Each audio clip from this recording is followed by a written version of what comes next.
everyone. Welcome to another edition of Founder Wisdom Podcast. Today we have Jason Grossman, Crossman, should I say? Sorry for the mispronunciation here. It happens sometimes. He's a CEO, Chief Executive Officer of Custom Quix. He's a podcaster, co-host, and creator of Entertainment Dudes podcast. We've been talking already for 15 minutes. I think I could talk with Jason for years. Jason, can you introduce yourself and tell us a bit more about your businesses? I mean, that was a pretty great introduction as it is. So, I just started when I was in college. It was either the choice of working at like a Starbucks or something, or I decided to start a business while I was in school. So I went out and bought a little cheap film camera, and I went out and started getting clients. And all I had was a camera and a microphone and the knowledge that I had. So I started just knocking on doors. And when I was in school, I realized that I needed more people to do the job that I was doing because I started growing and I kept getting new customers, new clients. And I remember the first meeting I ever went into for my first client, they said, we want to design this space where everyone who comes into town comes in this building. We want screens everywhere. We want videos. We want touch screens. We want them to be able to interact. And I was like, and this is before touch screens and everything. And they had only just come out. And I said, yeah, I could do that. No problem. And she's like, you can? I said, absolutely. And as soon as we left the meeting, I thought, oh my gosh, I have no idea how to do this. So I immediately started building a network of independent contractors. I had people from everywhere from Dubai to, it's the Pakistan. It was in the early 2000s. So that there was only a few sites that were really starting to work with together. And then I had people that are here in the States. And so we ended up developing, this whole touchscreen place. I did like 20 videos with them. And then they had a huge opening night where all the city's people came and they saw, and it worked flawlessly, thankfully. And I think it was just the thing I learned from the very beginning because of a guy that I work with is he just always said yes. And he said, you say yes and figure it out. So I learned also, you do need to say no and have good boundaries, but I like the attitude behind it, that sentimentality of yes, I'll make it happen. What do you need? Let me make it happen. So I started doing that. And I think even in the company then it started growing because the people who came, they saw what it was there. I started getting new clients and customers. And that was all while I was in school to getting my master's in directing. And because I want to direct features in television, that's what I wanted to do. So that was kind of like grew parallel with my career. So I often tell a lot of, my film students and different people I work with, it's important to have another job while you're pursuing your dream or your passion, something that can help at least put food on the table while you are getting to a place where you become stable in the industry that you care about the most. But and why not have it be in something that you are already enjoying or in a skill that you'll need in order to run your business well. So I think that's a really cool part. So when I was in university, it was the same on my side. So I was studying. I dropped out, long story short, but that was because I was building my own startups when I was in the classroom. I was also working for a company that let me be myself and be very entrepreneurial. We called that intrapreneurship back in the days, probably still like that. But it's cool to do that because on my side, I was still housed by my parents. I didn't have any rent to pay, which is probably it's the biggest expense any human can face at pretty much all time, whether you rent or you buy. It's probably 50 to 60% of your expenses. So while you have that financial safety, can be cool to build that. And obviously you can stack up, because especially if you live with your parents, you don't either pay for food, and having another source of income can build you up and eventually can make the jump. And I'm not sure if there's a time if that jump is painful or not. When did came the final moment to make the jump from being employed to having your own business on your side? I was never employed. I started my own business from the beginning. I worked for a lot of companies growing up. Like I did lobstering and I worked at resorts and I worked at camps and things. And I worked for publishing companies all the way until I was in my master's class. Once I hit the master's, then I literally started working for myself. I did end up working for a couple of companies every now and then for a few years. I generally would get hired on in the development phase of a new product that they're trying to launch. Or one job I got hired on to develop the post-production studio. They didn't have any facilities, so I ended up joining them to build 3 editing suites, bays, and all of the the server that went along with it, plus all the workflow. How does the editing work? And then established a workflow, and then brought on new team members. And then after a point, if it does not continue to change and progress and challenge me, I get bored. I have, there's other people who are much better at doing the work part, like coming and doing the same thing every day for however long. They like that. I don't. I can't stand it. And the moment it becomes stagnant or starts to stop, it's that I can't. I got to go. So I got brought on for Dave Ramsey. Dave Ramsey has a podcast, a radio show. He's a talk show for anyone who doesn't know him. He does financing and stuff and helps people get out of debt. And he's got Entre Leadership, which is a fantastic series. And he has a radio show, and they wanted to transition to a YouTube channel. I mean, a web show on an app and everything like this. And they wanted to do the live show, but the live show has 51 minutes of commercials. And so we had to figure out shows that we could use to put in place of those commercials, so that I got brought on to help develop that whole system, the program, what the shows will look like, how the live show works, the integration of everything. I work with Laura and Blake and the whole team that's there. Plus, I think we had a team of about 7 or 8 to develop and build that whole thing. And then they wanted to continue to expand, or at least how it was pitched to me to begin with, to reach a new white space, new demographics, people who didn't want to just watch a radio show. They wanted to see more. So I think I developed a number of series, maybe 10 or 15 shows. And then I think the focus was still just on doing the radio show and doing that and doing it well. And since it wasn't growing at the time, it was already built. And I think I really like that process. I like building it, figuring out what it is, solving the problems, building the teams together, that entrepreneur part that you talked about, and then getting till it's successful. And then I like to go do something else. So I ended up leaving there to go to work on another production company with my friends that we developed to do a bunch of commercials for a series of a number of our clients that we had together to serve those. So we did that for a couple of years, and then I did some pilots for some TV shows. And once those were launched, then I ended up moving out to LA to help a friend out here in some other production. So I like the change. I like the challenge. I love the creative aspects of it. I like some problem solving, and that's exciting for me. So stability sometimes not so stable. Like I think there's a fear thing, I think, that keeps a lot of people from doing what we do. And because, where does the next check come from? How does my insurance get paid? How does my house payment? I mean, there's been times I didn't know how I was going to get paid. And so that it's really stressful. And then there's other times when it's doing really well. Like when it's going good, it's really, really good. And when it's bad, it's really bad. So I think that's kind of how I approached my original, getting into production. And when I was going to leave the work environment to go work for myself, I started from the beginning because I just couldn't see it any other way. Lots to unfold here. So first thing first, some question that popped to my mind is, why do we get stressed for financial issues? And one solution for that I found, and I've seen my fair share of hipsters here in Oaxaca, Mexico, but I've seen a lot of people trying to live a life with almost zero expenses, like almost living in tents on beaches. And sometimes I think first you need to ask yourself, do you really need that? I mean, you've been on Dave Ramsey, so that could be a topic you're familiar with. But I think as humans, we have a dramatic conception of what it is to be penniless. Well, it's not painful at all. So I'd encourage myself and a lot of people to try to go live a lifestyle where your costs are almost zero. So for example, on my side, I want to buy this van, and try to go really hardcore on the minimalist aspects of living. I've always visited that aspect in my life. Even digital nomadism, for example, it's not as costly as people think. But the question is, like, why do we stress so much thinking that, hey, if we don't have a check, like what will happen?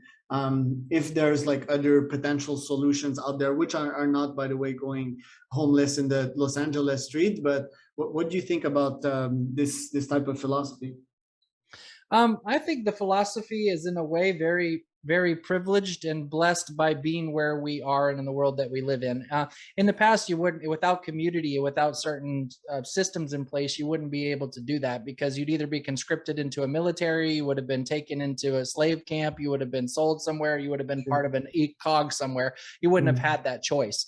I think the very fact today that you can actually have that choice and still survive without you don't have to grow all your own vegetables. I mean, you can, but you don't have to. Like, you can live in a van, and there's certain systems that have to exist, and there's certain people who have to maintain those systems in order for that lifestyle to even exist. Unless you're completely self-sufficient, you're literally living off of whatever happens. But if there's a storm there, the crops don't grow. You have the same question that the early settlers and other people: where does our food come from? Do we migrate? Do we nomad? What happens if you come up to a bunch of other guys that are on a beach and they say, this is our beach and we're taking your resources?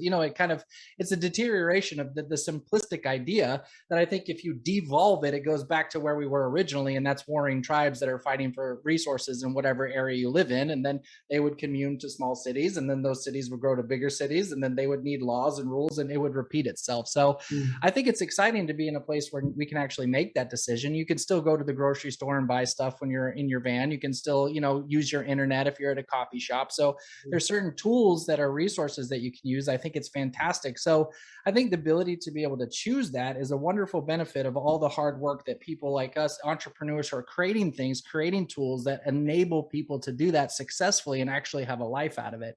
Yeah. The second one, I think, is also, it's a lot easier to make that kind of decision when you're a single guy or a single gal, or if it's the two of you together. But the moment you start adding children to this, it becomes almost impossible. You could technically do it, but I think they eventually call it child abuse if you don't if you don't give them a certain sort of system. If they're not eating on the regular basis, if they don't have the things that they need, if they're not getting an education. So Yeah.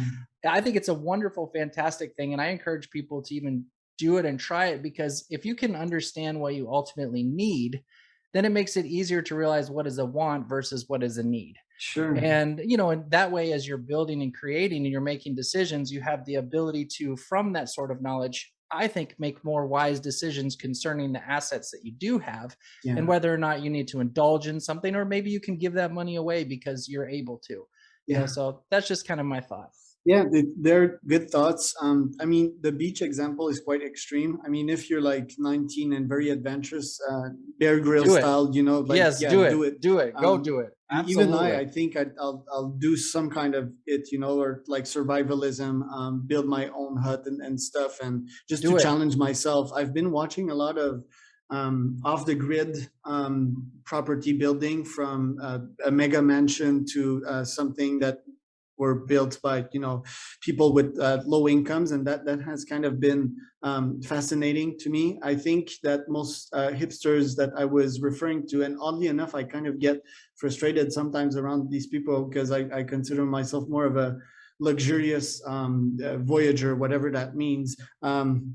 Is if you have like children's, for example, you buy a property and then you live like on very low costs, and you try to be self-sustainable. And I think that can be a nice experiment too. But I tend to see more value in being near the civilization, and with the money system, which is a tool, like anything, it's Yeah, it's energy. a tool. Yeah, Yeah. you trade it for other things, and then you can have a more diverse diet. For example, you can go and buy sports massage, and participate in Ironmans, for example. And yeah, that's a benefit of society. But I think also some people, they get caught up in the undertows of that society, which is, like you said, that insurance, that mortgage, that car payment. Do you really need that car?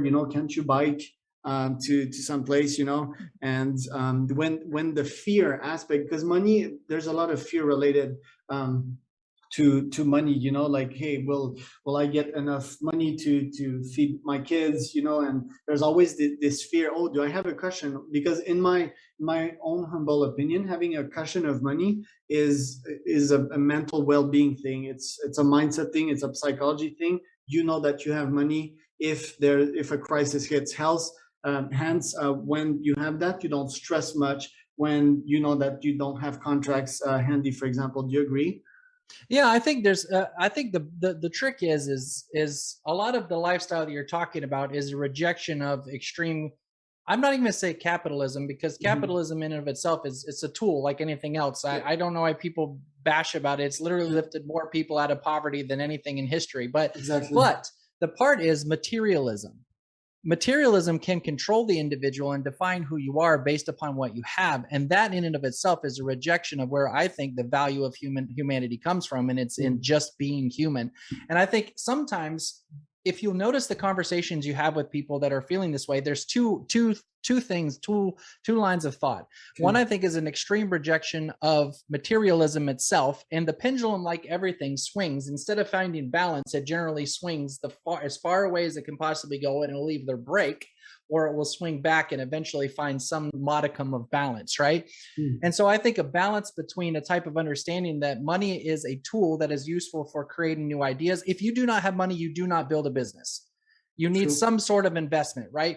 If you do not have capital, you cannot hire new people. If you do not have capital, you cannot advance certain ideas. Like, how are you supposed to research a cure for cancer if you have no capital and you're living on a beach? You can't.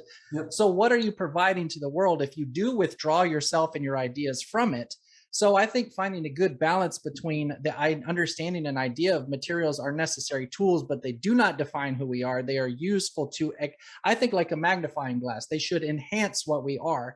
And I think money is often a good indicator of like, it's going to bring out more of what's already inside you. You give a guy who's selfish, greedy. I've met tons of poor people who are selfish and extremely greedy. If you give them money, it's not going to change. They're just going to be selfish, greedy people with more money. I've also met the kindest, most generous people who have tons of money, who are extremely generous with what they have. So I think money is a magnifying glass, an amplifier of what is already existing in the heart of an individual and a society.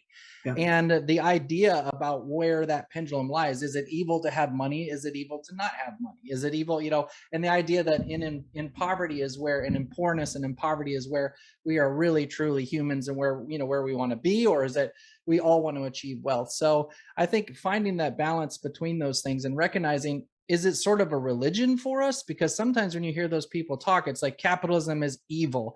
Well, evil is a theological term. Okay. Are we defining evil as capitalism? And what is the opposite of the evil, the antithesis? So a lot of times that conversation won't just be a practical conversation about, hey, should we use this money for this or this? It becomes a sort of spiritual modicum for them, an incantation almost, and a rejection of what they deem to be evil.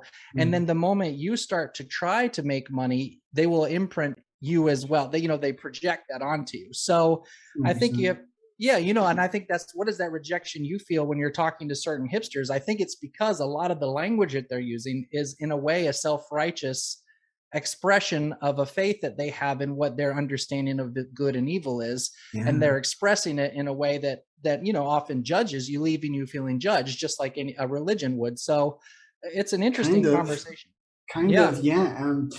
It's, well, first, I think if you cannot bring value to a society with capital and you're against it, and your other option is just polluting the whole society with your crappy ideas, then yes, retire to a beach and be a hipster. Yes, please go. Go have a good time. That's fine. We are like fully aligned on the capitalist society. That doesn't mean that I don't want to try it, like I want to experiment and see what it's like, so that I can get smarter, which leads to my next point, which is that most people that have these prejudices / traumas with money, first, I think it's the lack of education. It's a very animalistic reaction to it. Like, I don't know about money, and hence, this guy is probably bad, or it's level one thinking, it's not level two thinking. And the second point is pretty much related to it.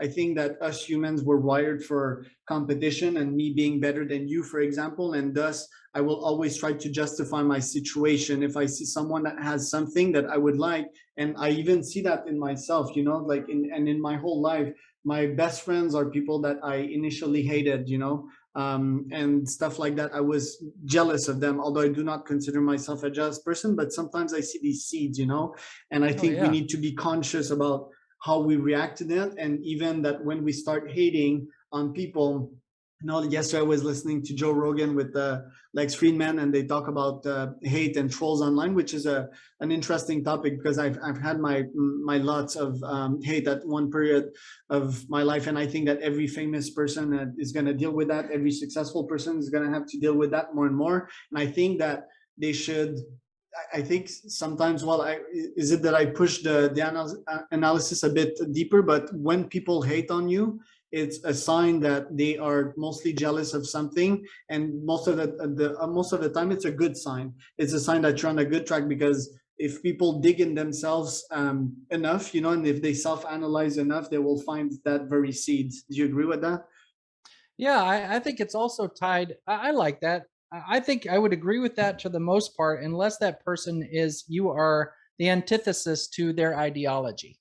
Okay. So I think they might disagree. Like if they see you succeeding, like you said, that's one thing, and it could be a good thing. So if I put out a project and nobody talks about it, which is worse, me putting out a project that there's good and bad. Oh, we hate it, we love it, and there's dialogue, there's conversation, there's people bashing it, and it's living on in the psyche of the audience. Or they talk about it, it's gone forever, and no one says anything. Oh, it was good, it was decent, and then it disappears.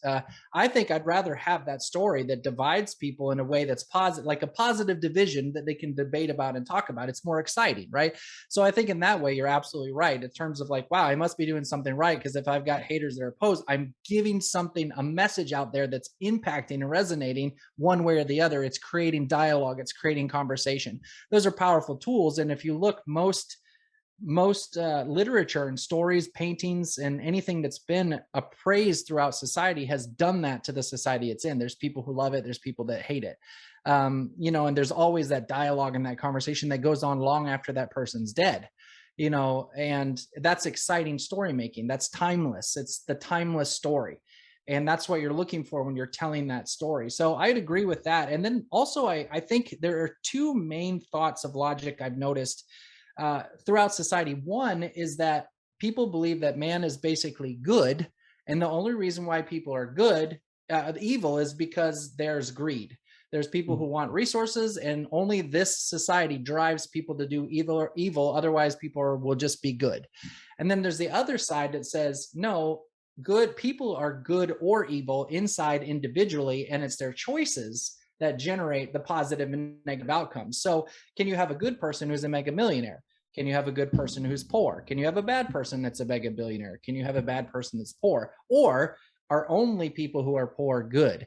And there's the idea in society that it's the rich people that have to do this. The rich people, they're bad, they're evil, this. And if they would just give to the good poor people, then the world would bring balance. And I think what you're going to find out in most cases is when they do this, it often does the opposite. So like in Russia, there's, when the Soviet Union fell and they chose to adopt communism, I think they've killed about 70 to 80, maybe 50 to 60 million people. China killed about 100 million. Pol Pot's, he killed about 4 or 5. So the results of the idea that the masses will know what's best, and if you just give them something, then they will produce good things, has been, I think, consistently disproven throughout history. But there's still that idea about where good and evil comes from, and then its impact in society. Every choice that you make, whether you go to the store and you buy a can of Red Bull, or whether you just choose to go to church, what school you put your person, what people you marry, is all based upon several principles. One of them, what our purpose and what you feel your purpose is in life. The second would be what things you value. If you died today and you could say 3 things that the world would remember forever, what would those 3 things be? I guarantee your life is going to be based upon living on those principles. Now, where do they come from? Are they self-generated? Are they societally generated? Or are they generated from like a god, or do they come down from our heritage? So I think that's why it's so complicated when you ask capitalism versus not, the beach versus not. It comes down to those issues, the core principles of what defines what is appropriate behavior versus not. And is it a system, or is it the individuals and the people who choose to adopt them? So that's just why I think I like this conversation, because it is so complex. It's exactly like the type of conversation that I like to have. It's like, yeah, it's top priority actually to have these conversations. I've always been the philosopher type, like what I've studied first before business in university was as political science, and they had us read all the classics in philosophy, whether that's Plato, Alexis Tocqueville, Aristotle, and all these interesting thinker, Nietzsche as well, which resembles the word niche. Regarding to that, I think there's no black and white in life. It's always gray to some degree. Is it like gray, a lighter gray or darker gray? That's a real question. And I feel, like if you'd have to ask a good question, like, is there such a thing as a human that is not greedy? Because if you don't treat yourself right first, how can you even help others? So that's why we see, in my opinion, the greediest of people rising to the top, and then them stopping in their tracks and asking themselves, okay, I've achieved that game, that competition, which is what we're wired for again. And then they ask themselves, or they get to talk to people, to like important people, for example, I don't know, the Dalai Lama, and that changes their whole mind, or they realize that they have power and influence in this world, which is also my goal, which is why I want to accumulate a ton of money, because money is part of it, it's energy. And then they want to do good with that. That's a new game, that's a new level, I feel. Do you think that's the way it is also? Yeah, I would. Yeah, I would agree with that. I think the cool part is that I think life gives us challenges, and challenges are the things that will reveal our inner character and nature. And we can either, as individuals, choose to ignore or reject the lessons that are being taught to us in that time and continue on the same path that we have already been following. Or I think those challenges will reveal something deep within our character, a flaw or something positive that we like or something we don't like. And then you and I, self-reflective people, will say, "Do I want?" We're back. Right. Yeah, I think it's being self-reflective people, whether you're poor or you're not, whatever you're going through. If we're willing to allow the experiences that we have to I guess to give us pause and have us reflect on, is this who I want to be? Is this what I want to add to my character? Is this what I want to my life? I think those people are more apt to change. They're more apt to be the millionaire that's tried everything, realized it was empty, has built, or not. Maybe he decided it was amazing, and then there's something in him that said, "This has been my goal. I want to get back." Yeah. I think that it's, again, to me, that goes all back to the personal choices that you make every single day. When you get up, you have a series of choices that you can make that determine the outcome of your life. You can't determine what happens to you tomorrow, and the only power you do have is the choice that you make right now about what you choose to do. I think, and then that process you have, the dream that compels you to leave the safety and comfort of where you are to risk becoming something, subjects you to challenges and trials along the way, and then the choices that you make will inform who you become as an individual.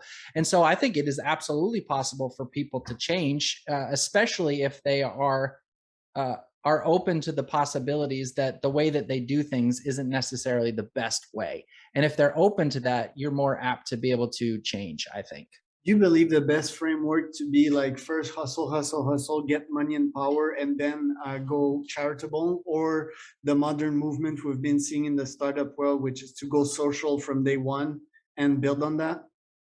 I know that just people are going to disagree with me on this, but I think I like the modicum of do unto others as you would have them to do to you from the very beginning. And I think it's just applying those principles to the people I'm working with. And the way that I'm starting off my companies is I recognize that the people that are working with me and for me are my greatest assets. And those individuals that I'm pouring into as I grow and encouraging and building up, I want to create an environment that rewards them as I grow. So when I'm working with people and individuals, like for example, I have a show that I'm working on right now, and the people that I had, the actors that I had help me do the pilots, and the people I had to help me develop it, when the show gets picked up, I'm giving them a percentage of everything that I made on the sale of the show. Love it. So I want to reward the people that are working with me. I understand it's not a charity. I'm not creating a charity. I'm creating a business that I want to grow and that I want to multiply, but I want to create opportunities for people inside of my organization. And I like to think of that as my charity. The people that work with me are the people that I want to invest in and give. They have families, they have children, they have dreams, they have education. And if I can pour into them and I help them build, whether they choose to go off and create something magical and magnificent outside of my organization, or if they stay with me, I want to leave those people better off than when I found them, essentially. Sure. And I like that. I'm a mentor owner. And I like to teach, and I like to give and impart the things that I learned for the people that are in my organization and helping, empowering me to do what I want to achieve. Sure. I want to answer my own question because I believe it's a Please. fascinating one. Social startups. Okay, well, reaching the money and power goal initially can be a very good path because it's it's a clear competition. You've got metrics, and We're wired to do that as humans, very Hmm. selfish. And then once you achieve that, that can facilitate your social goal vs someone that would go like social from day one, and not going all hard on the money and power goals, and it's too soft, too peaceful, because business is like war. But there's a trap to going to the money and power phase only. For example, Donald Trump, like he never came back out of the mindset of like money and power. He got stuck there. Vs, because most of these billionaires, once they reach that phase, they're still in the very much business and aggressive mindset, and they're more or less on social. So it's kind of a trap in which you can never come back as a charitable person that will help this planet Earth, and you get stuck in the money mindset. So that's my 2 cents on it. Yeah, well, it's interesting to think about the dynamic of wealth. There are different layers of wealth and people that generally operate in a different system in those layers. And why is it so hard for someone in poverty, extreme poverty, to break out of poverty into the middle class? Because there's literally a barrier that is a mental, psychological, physical, and even family barrier. So generations of family, it's very difficult to break those cycles to enter the next level. When you're in middle class, same thing, a certain income. I work for someone else. I get a paycheck. I invest my paycheck. I get wealth. I retire, when I'm 60. Okay. Then we have like white collar doctors. They're still operating from the principle of I get a paycheck. I get paid $150 an hour. This payment goes to do this, and I can make so much money. That's still a mental block because it says you're judging your life and your worth based upon a dollar amount per hour, as opposed to like an impact fee. One of the guys that I work with a lot, his name is Bruce Wright. He's an author. He's done a ton of books. He says, I like to charge by an impact fee. I determine what my work is going to do and how much income it's going to generate for the company that I'm working that's hiring me. And I charge a percentage of whatever I think that's going to be. Yeah. So, and then you have the next level where you have people who have literally billions and trillions of dollars. There are trillionaires that have money in banks. Money is no longer the issue. It is a conversation of power. Power is when the money dynamic shifts from money not being valuable to power. Yes, money still has power, but ultimately, when you have that much money, at that level, it's a different kind of game, a different kind of thinking, and you can't do status quo thinking to stay in that level and operate there. You can't, and the competition is fierce. And it's about control for world systems, world banks, world militaries, and it's a completely different game from the game that most people play. So power would be like I'd say social dynamics and the connections that you have. Who are your friends? Yes, who what can you obtain from this person in a clap of a finger, just by having worked with them, gain their trust. That's kind of my definition of power. Yeah, and I think I think this is the key. In order to elevate to that next socioeconomic standard, you have to have friends that operate in that stratosphere. If you do not know people there, the chances of you getting to that sphere are slim to none. It's very small. So one of the things you work on, let's say you have a great idea, you're an incredible person, you're from a low socioeconomic status. In order to get to the next level, what does it look like? You need to begin to find out, where do those people hang out? What do they do? And then you need to bring something to them that is of value to them. If you do not bring, and that could be relationships. Maybe I know someone else. I can be a heroic connector, and I can say, hey, you need to meet so-and-so. I think they have a fantastic idea. I know that you were talking about this. You two have to meet. Let's arrange a meeting. So you begin to develop relationships in the next socioeconomic status, and you begin to provide value to them that they say, hey, I have a meeting I want you to come to. I'd like to introduce you to my friend Jack. However that is. And you slowly begin to move into that next sphere, and then you're going to hit a ceiling. Eventually you're going to get the same ceiling, and there's another ceiling. And so it's like, okay, I've reached as high as I can go here. No matter what I'm trying, I'm not hitting more. I'm not reaching my targets. I'm not reaching these people. I'm getting the door shut in my face for XYZ. You're at the top of that level. You've topped out your game. Now it's like, who's in the next level? What are they doing? What are they looking for? What kind of conversations are they having? What are they writing? Read their books, read their literature, find out where they're going and spending time. I guarantee you're going to begin to find what they're interested in, the people that they're interested in, the way they think. And it's the same way. It goes all the way up to the top, and you can go as far as your brain can take you. I mean, you are literally the limiter on what you can accomplish, I think. I have a mastermind, well, multiple masterminds. I run a mastermind company, and yeah, that's definitely one reason. I have a beautiful story to share, something that I listened yesterday regarding changing your environment and hanging out with the right people. It's about the heavyweight champion of the UFC, Francis Ngannou. I listened to him yesterday in a podcast with Mike Tyson, which is Mm, surprisingly very good. amazing. Yeah, hot boxing it's called, and it's very funny. And basically he told this story at which he was 22 years old in Africa. From at 17 years old he wanted to become the best boxer in the world, and from 5 years to 22 years old he was driving a moto cab, you know, in Africa. And he still had his dream, and he was like, yeah, last 5 years I've done nothing in my life. His parents were wanted him to follow the common path, you know, drive your taxi and so forth. And one day he sold his taxi and illegally immigrated to France, you know, from Morocco, which is hardcore, man, like no food and sleeping in the streets. He dropped in a French gym, and they coach him for free for 4 months. He gained his first championship title, gained 2,000 euros. After that, a couple months after that, he had a UFC contract, and he get his first purse of 500,000 not so long ago, and that was 6 years ago. His reality in Africa, that was 6 years ago. Imagine in 6 years going from the streets of Africa, dirt poor, literally, you cannot get poorer than that, and from UFC champion of the world. And I was like, holy shit, man, that It's is amazing. powerful. I, Yeah. I I met a guy who was actually the Uber driver. He's from Kenya, like the dirt poor part of Nairobi. Yeah. He grew up with nothing. They literally strapped together like cardboard boxes and slats, and that's the 2 million people live there.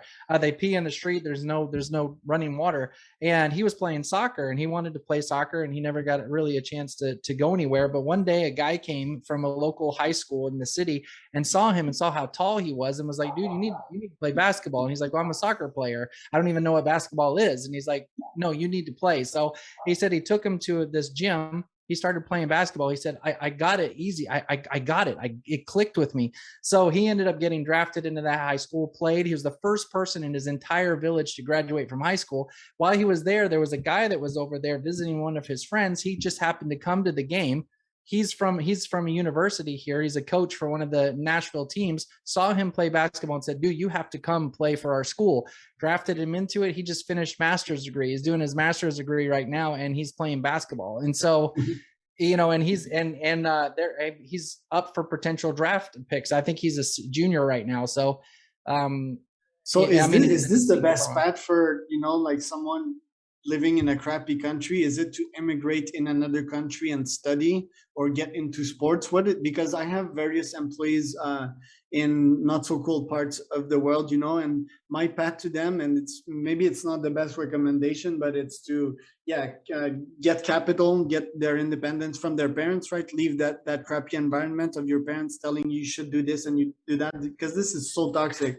Parents, like, they put ideas in their children's head, and they're like, yeah, follow this path, you know, go to university, get that diploma.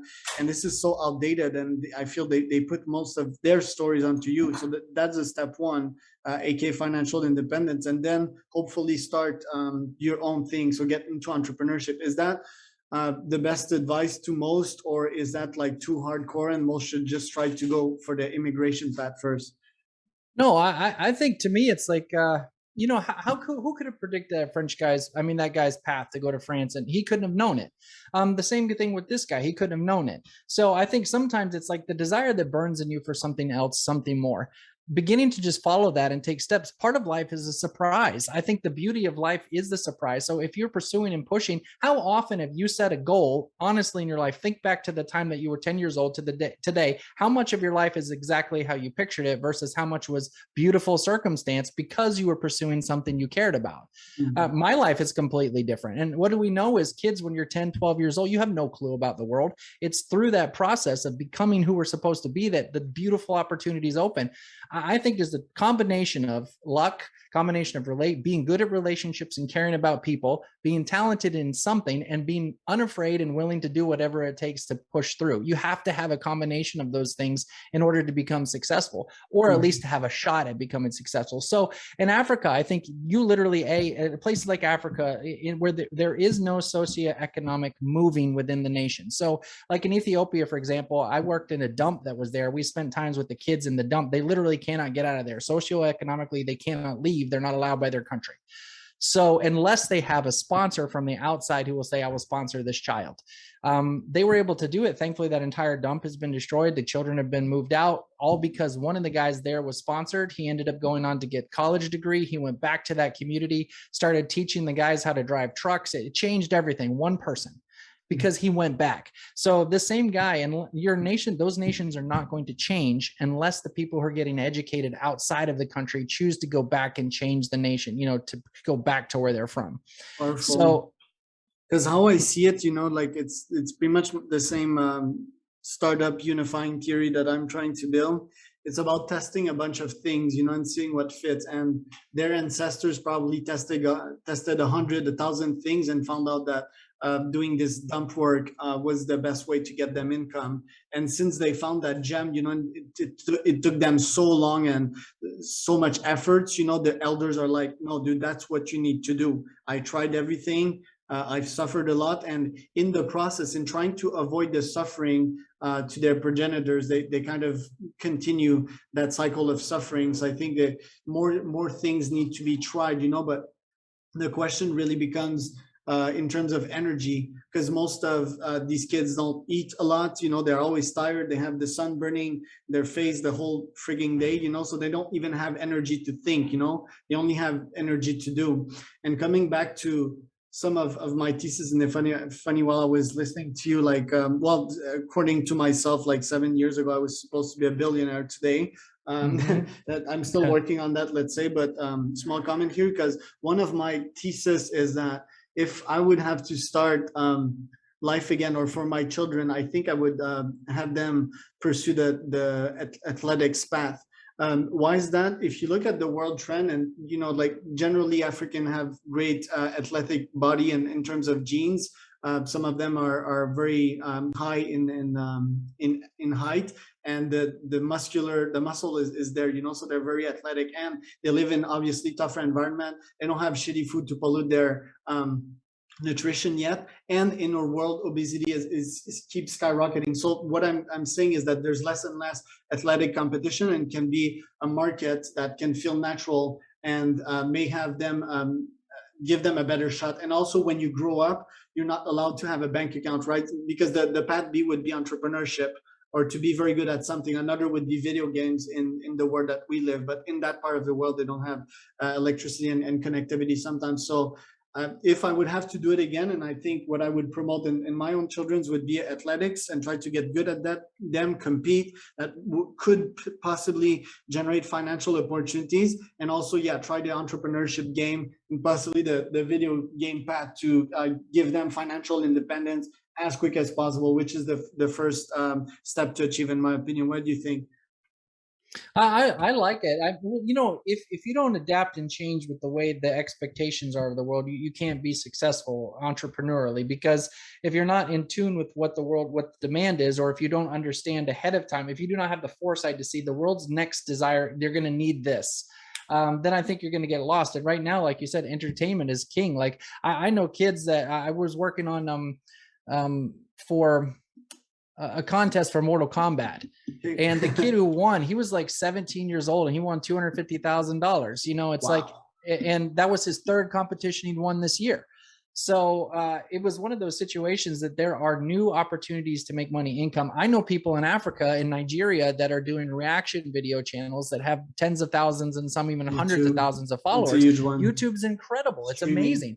Yeah, streaming's incredible. So, and there are places now. Can someone in Kenya make it to Nairobi where they have internet connection? Yes, that's a doable thing. So I think it's a good path, and I think it's exciting, and it also depends on the talent of the individual. But I think it's cultural icons as well. For example, the 1 hour 59 minute marathon has been achieved by Kipchoge, and I watched various documentaries of Kenyan runners, and the culture is just going crazy there. I saw their annual marathon, and I've never seen that much humans in a marathon. It's really a running culture. People are in good shape. So, but obviously, again, coming back to the competition thing, it seems like a saturated market. Yes, at least they have an icon to motivate them. But if that could lead them to another sport in which there's less competition and they can excel, that would be cool as well. But Well, yeah, I think, yeah. one of the major problems that's faced by a lot of developing nations, and my mom actually worked in education, and she worked in Sudan, she's worked in Egypt, they're in Moldova right now. She's noticed she worked with the southern Sudan. She stayed in Sudan for a little while, and she was working with them to help develop a new educational system for southern Sudan. And one of the major problems with education there is that it's taught in a stamp. It's stamp formula. You memorize, you spit back what you've memorized, and then that's graded. And so there's no expansion of that knowledge base. There's not the idea of like, how do I take this knowledge, apply it to something different? So she's been working with a number of teachers in Kenya and Sudan to actually help the teachers reconsider how they're teaching to help expand the knowledge base of the children that they're teaching using the resources that they have. So in southern Sudan, and like Kaya and Ye, they're literally 4 hours from any village, from the next local village. They're connected by dirt roads that are often flooded. They have no contact, so they don't have a lot of resources. So she's like, what can you do? She's helped develop them. Like, they take a little creek, and then they say, based upon using the tools that you have to build a bridge across them, and then enable something, roll a stone across it or whatever, so how do you do that? And so they're really focusing more on problem solving and how to take the knowledge that they learn to apply it to the application of problem solving. And then she's also developing a huge way in microeconomics. So the whole goal is, they said a lot of times, like, there's a number of books that have been written. One of them is called When Helping Hurts. When we've spent billions and billions of dollars in these countries and nothing has happened from it, it's just gone.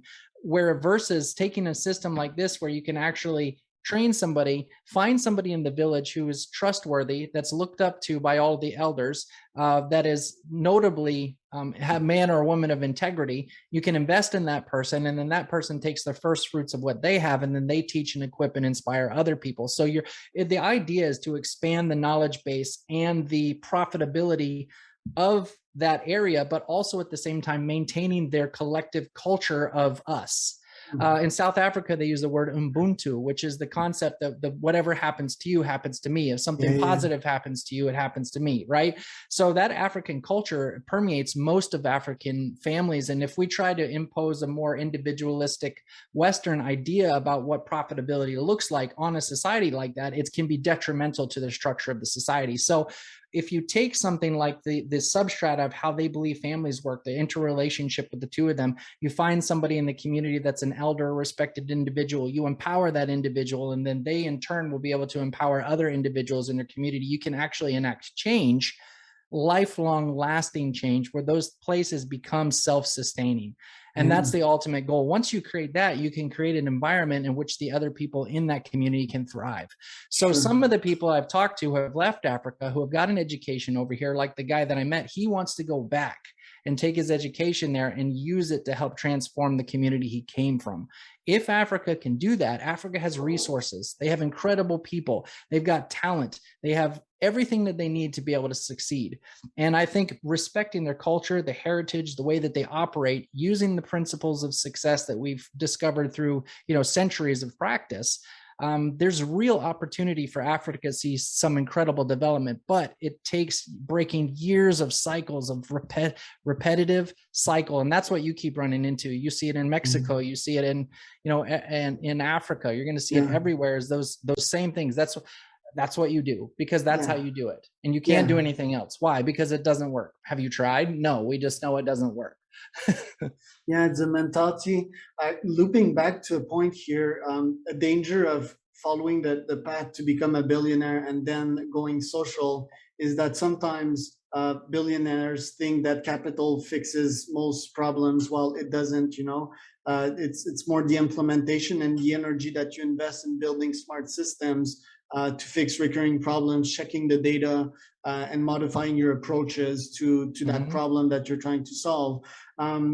I've seen it, with my very own eyes here in Mexico, the mindsets, and not only in Mexico, but up here in Canada, a bunch of people that don't want to change old mindsets. And a human will only help himself if you made it his idea, and if he had to put some blood, sweat, and tears himself.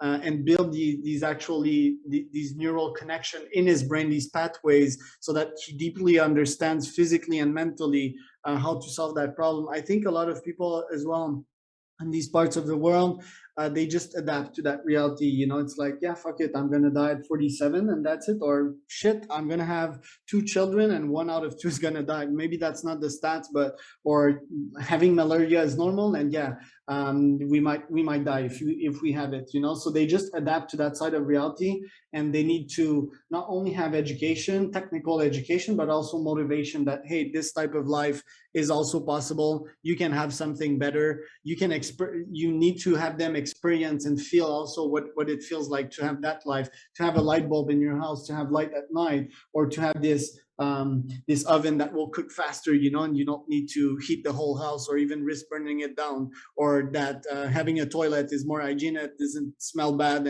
and so forth. So yeah, education is a huge part of it. And another question we need to ask ourselves is, in the first place, do they need our help? Do they ask for help? If they did not ask for help, if it didn't come from them, then yeah, they're just gonna look at the money, and it's gonna wash away, and they're gonna come back to their old ways. It needs to come from themselves.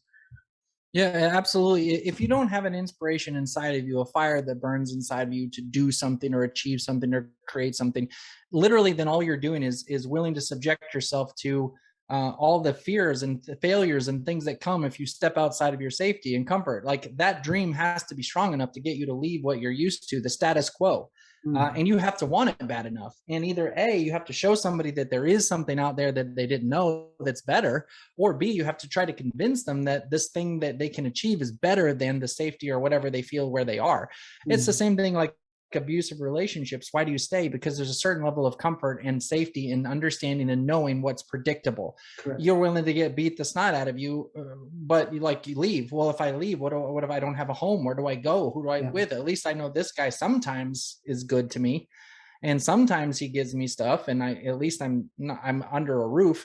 So it's that same thing. Especially A, you don't know about it, but B, it seems unattainable. I think it's the way is to say, here's the possibilities. Are you interested in this opportunity? Then those individuals that say, oh my gosh, I want that, what do I have to do? Those are the people that we need to invest in, because those are the ones who are willing to take the journey to try something, to risk failing, struggling. I like the word passion. Your passion. What is your passion? It means to suffer, is what it, so you're willing to choose to suffer for your dream. And I think that's what we've been talking about with Bruce Wright. He's written a book, he's called Apples of Your Genius. And he wrote a last book was called Transcendental Thought Leadership. And it's the idea of how do you find those individuals who want to transcend the common thought and status quo and elevate their thinking to a place in which they can change their families, their lives for generations to come. And those individuals are often the people who, when presented with an idea, the light bulb comes on. They want to do it. They have the energy to do it. They have the desire to do it. And then those are the people that we target and invest with your ideas. Why do you throw pearls to a pig? The saying like this, you wouldn't. If the pig's not going to appreciate the pearls, why give it to them? But if you have an individual that's like, oh my gosh, I want this more than anything, what do I have to do? Those are people you invest in. Those are people worth pouring in, because they're the ones that can ultimately enact change in their lives, their families, their relationships, their communities. And I think that's where, when you're creating a business, when I'm working on a business and I'm looking at somebody I want to invest in, I want to see that. I want to see the spark in that individual that desires to achieve or to be a part of something bigger. Yeah. Those people I invest even if they're not trained specifically for a task, as long as it's not a niche task that I have to have, like a programmer. I'm not going to have a cashier I found program, but there's a cashier that I met. I'm like, hey, she's so good with people. I'm like, why don't you come work for me? You can please come be my guest services person. You're phenomenal. Yeah. So, and because there's certain things you can't teach. You can't teach that desire, that drive, that excitement, that passion, that desire for more, but you can discover it and you can invest in it and you can elevate it and you can use it to help grow your business and ultimately reward that person along the way. That's how I see business. Yeah, it's always a good pick. Energy is my first factor that I look in people when interviewing them.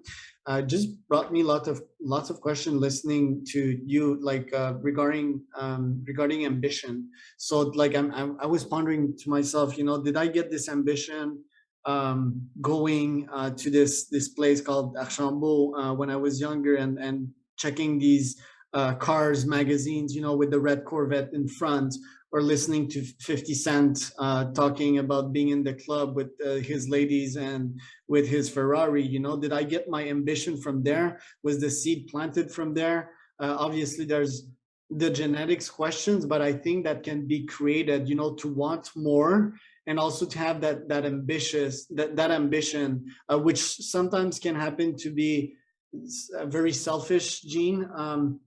To always want to have more, and I think lots of billionaires have this gene. But what are your thoughts about ambition? And also, I'm curious to see if that kind of energy can be created, that excitement, yeah, if you hit some topics when you talk to some people, but or just someone that loves talking to other humans, do they also lack something internally to always being bored by themselves, and they want to talk to other humans, and that's why they overcompensate there? These are all questions that came up to my mind. Well, if I think ambition is a beautiful thing. There are certain characteristics and qualities that we as men and definitely women possess that I think that are highly beneficial and highly destructive simultaneously. The most important tool in all of these things is self-control. It's that balance. It's finding balance and being able to self-control. I much rather, if I'm fighting a war with my friends next to me, I want them to be monsters. I want them to be terrifying. I want them to be the most lethal people on the planet. But when it comes to serving children, protecting women, when it comes to caring for each other, I want them to be able to control that anger and that animosity, that power, to be able to serve something good. So that ambition inside of us is what drives us to achieve. What woman wants to be married to a guy who doesn't want to achieve anything? I just want to sit on the couch. I don't even want, well, can you win with your video games? No, I just like to play them. I really do, but I don't. But maybe I want music, maybe I don't. And you don't ever do anything. That person's life. Correct. So that person needs to want something. I want you to want something. I want you to be so savage in your desire about what you want to achieve that you're willing to bust through anything. Because if we're creating a company together, I want to know that the moment I turn around, if something happens to me, I go to the hospital, I can't get to that meeting, I call you and I know that you're going to do whatever it takes to try to push that thing. But then I also want you to temper that with wisdom and with balance. Because if you enact self-control, those impulses that say, I want to have this great impulse. Why? Well, because I really just kind of want money. Is that an appropriate? Who's going to pay the cost for that right now? Well, I might have to, I'm going to hurt this person, this person, this person. It's not worth it then. Hold it. Is there another way to serve this? How can I benefit those three people and achieve this at the same time? Is it possible? So that kind of drive, I think, is fantastic. It's what takes like an Elon Musk to be able to, sleep on a couch and then keep working 40 hours a day, to be able to achieve something. So Elon is quite this special case, but begs the question with the typical hedge fund billionaire. Does this guy try to help the planet for what he fucked up before? Did he take so much that he has a conscious check-in 101, and he's like, shit, I stole this money for well, stealing is a big word, but a market, there's a winner, there's a loser, right? So you literally win on other people's back that are less educated, less powerful than you. You're really much of a shark. And that, like you said, that's cool in some situation, in probably 60, 70, or even 80% of your sum total, but you need to have some kind of angel on the other shoulder and do good, So do people that reach this level of financial success and power, are they going in just to rebuild what they destroyed? No, I think, again, there's rarely ever a person that goes into something that says, I want to suck as an individual and be a horrible human being, and I want to cause pain and anguish with everyone that I meet. It's rare, right? There are those sociopaths that do this. I think a lot of times people go into a situation hoping they can create something, make something, do something, and ultimately inside you kind of want, like, see an old lady across the street, you want to help. I see my friend who needs some Mm. money. Of course, Elon's like, bro, my car broke down. I'm stuck here, man. Is there any way? Sure, I can give you some money. They're going to do those bits. So I don't know. I think it'd be really hard. I think So it's the it Donald goes by Trumps case by are more case. rare. That's what you're saying. In the up there, there's less Donalds than there are Elons. No, no, no, no. I would say the other way around for sure. I would say Really? there's less Elons than there are Donalds. I just think because what is the thing that drove people to get there ultimately? Okay, money and power. Yeah. Uh, who Competition, right? Just beating the other. competition? That's so Right, satisfying beating, winning, as a male, the winning. testosterone. Yeah, Yeah. winning. It's fun, and I think it's like I've won. So the question that happens with most billionaires is I've won. And now what? And so that's the answer. What happens in the now what? So Elon's like, I won. Now what? Well, okay, I got here to this point. Now I can really do anything I want to. There's something that Bruce also says. I'm just going to keep referring to. He says an ideal calendar. A lot of people never even think, especially millionaires and billionaires, never even think about stopping. They're just working. They're like, when are you going to stop? And he's like, I don't know. And This is what I like, do, why are you working? Right.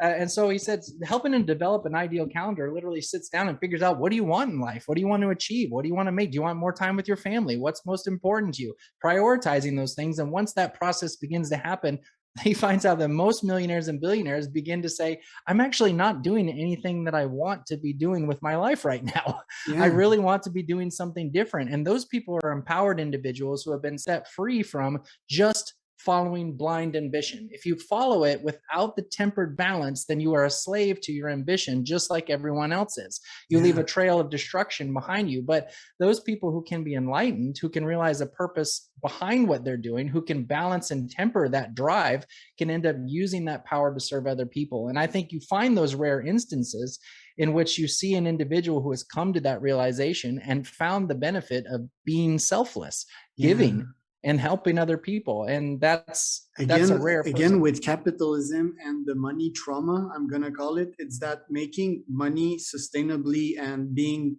very wealthy is so freaking hard that most people are traumatized to put this switch off.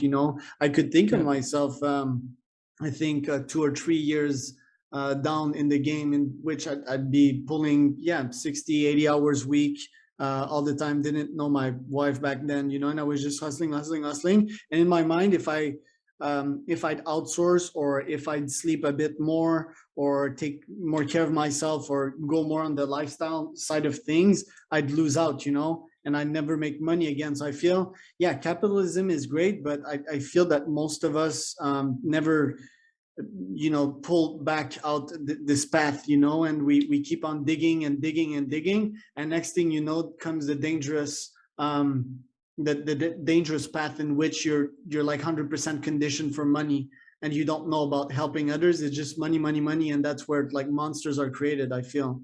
Yeah. Well, I think the thing that you can go back to primarily, that what drives that is fear. So what is the fear of? Fear of not having control, fear of failure, fear of not having enough, fear of, and even in a guy, where do we drive a lot of our value from? It's just mattering. Do I make enough money to provide for my family? Does what I do matter? Do I have what it takes to overcome the challenges that I face? What do I need in order to do that? Money. Do I have enough?